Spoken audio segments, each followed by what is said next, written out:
Friends welcome to my YouTube channel. Friends DDA से related अपनी last video में मैंने आप लोगों को बताया था कि डीडीए की बोर्ड मीटिंग हुई थी 6 अगस्त 2024 को, और इस बोर्ड मीटिंग में डीडीए ने अपनी 3 हाउसिंग स्कीम्स को अप्रूव किया है।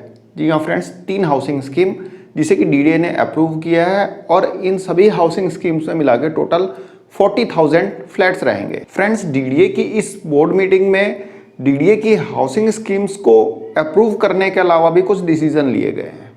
फ्रेंड जैसा कि आप लोगों को पता ही है कि नरेला में बहुत सारे डीडीए ने फ्लैट्स बनाए हैं, क्योंकि नरेला को डीडीए एक सब्सिडी के रूप में डेवलप कर रहा है। और आपको ये भी पता होगा कि नरेला में पिछले 10-12 सालों से डीडीए के फ्लैट्स बिक नहीं पा रहे हैं। डीडीए स्कीम पे स्कीम लाता है, लेकिन डीडीए के फ्लैट्स उतने बिक नहीं पाते हैं जितना कि डीडीए एक्सपेक्ट करता है। फ्रेंड्स नरेला के सेक्टर A1 से लेके A4 के पॉकेट 1A, 1B और 1C को छोड़ दिया जाए तो डीडीए के नरेला लोकेशन के अदर फ्लैट्स का कोई रिस्पॉन्स, एक्टिव रिस्पॉन्स नहीं रहा है, पैसिव रिस्पॉन्स रहा है।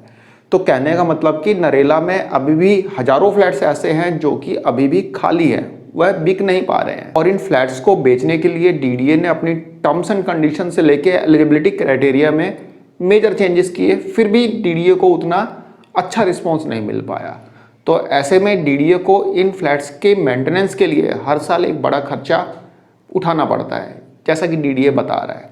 डीडीए का कहना है कि पिछले 10-12 सालों से जो फ्लैट्स बिक नहीं पा रहे हैं उनमें मेंटेनेंस तो करानी पड़ती है ना, और इस मेंटेनेंस के लिए डीडीए को एक मेजर अमाउंट पे करना पड़ता है। फ्रेंड्स दिल्ली में दूसरी तरफ लाखों लोग ऐसे हैं जो कि झुग्गियों में रहते हैं, और इन झुग्गी वाले लोगों को पक्का मकान देने के लिए डीडीए ने एक स्कीम निकाली थी, जहां झुग्गी वहां मकान। इसके बारे में हम पहले भी चर्चा कर चुके हैं। जहां झुग्गी वहां मकान के तहत डीडीए जो है, जो स्लम ड्वेलर्स हैं, जो झुग्गी में रहने वाले लोग हैं, उनको उन्हीं के स्थान पे नए फ्लैट्स बना के देगा। और डीडीए ने इस क्रम में कालकाजी में फ्लैट्स अलॉट भी किए हैं। जो कालकाजी में 2022 एंड में जो फ्लैट्स अलॉट किए गए थे वह झुग्गी वालों को अलॉट किए गए थे। इसके अलावा डीडीए के कुछ और प्रोजेक्ट भी चल रहे हैं जो कि स्लम ड्वेलर्स के लिए है, जैसे कि जेलरवाला बाग, कठपुतली कॉलोनी। इसके अलावा भी जमुना पार में भी डीडीए ने बोला था कि हम जो स्लम ड्वेलर्स हैं उनके लिए फ्लैट्स बनाएंगे और उनको अलॉट करेंगे। लेकिन दिल्ली में लाखों लोग झुग्गियों में रहते हैं, लेकिन उन लोगों की संख्या की अपेक्षा दिल्ली में जो डीडीए है 1% भी फ्लैट्स नहीं बना रहा है। तो ऐसे में कैसे जो झुग्गी में रहने वाले लोग हैं उनको फ्लैट्स में बसाया जाएगा या उनको पक्का मकान दिया जाएगा, ये डीडीए के सामने एक बड़ी समस्या है। ऐसे में जो डीडीए की बोर्ड मीटिंग हुई है उसमें यह डिसीजन लिया है कि नरेला में जो अनसोल्ड फ्लैट्स हैं, जो अनसोल्ड ईडब्ल्यूएस फ्लैट्स हैं, वह झुग्गी वालों को दिए जाएंगे, वह स्लम ड्वेलर्स को दिए जाएंगे। ऐसे में डीडीए ने अपनी बोर्ड मीटिंग में डिसीजन लिया है कि जो नरेला के ईडब्ल्यूएस फ्लैट्स हैं, जो कि पिछले कई सालों से बिक नहीं पा रहे हैं, वह झुग्गी वालों को दिए जाएंगे।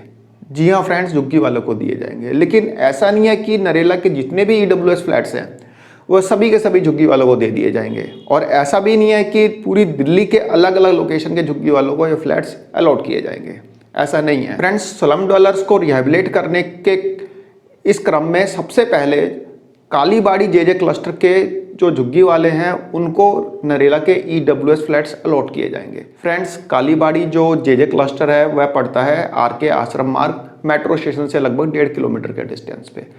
तो सबसे पहले जो कालीबाड़ी के जो एलिजिबल झुग्गी वाले हैं, अब एलिजिबिलिटी की क्या क्राइटेरिया है ये तो डीडीए बताएगा।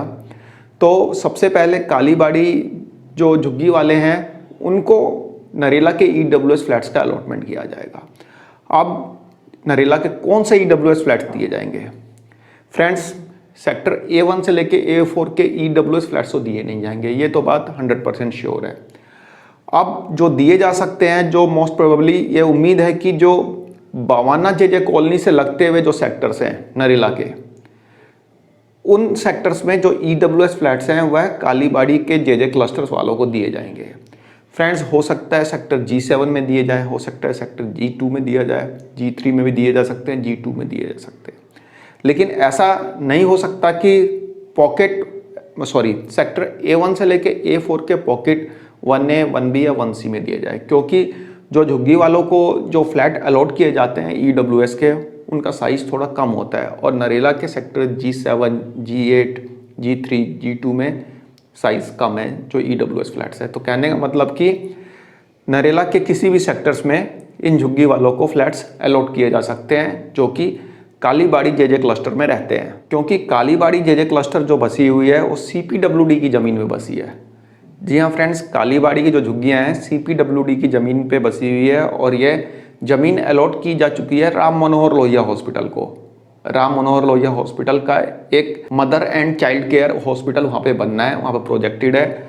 इसीलिए DDA को यह ज़मीन खाली करानी है और ये ज़मीन खाली कराने के बदले DDA को फ्लैट देने होंगे जो स्लम डवेलर्स हैं उनको। तो ऐसे में DDA का कहना है कि हेल्थ इंफ्रास्ट्रक्चर को इम्प्रूव करने और झुग्गी वालों को पक्का मकान देने के लिए ही यह फैसला लिया गया है कि कालीबाड़ी JJ क्लस्टर्स वालों को बसाया जाएगा नरेला में। अब देखते हैं नरेला के कौन से सेक्टर्स में इनको फ्लैट दिए जाते हैं, ये तो आने वाला समय ही बताएगा।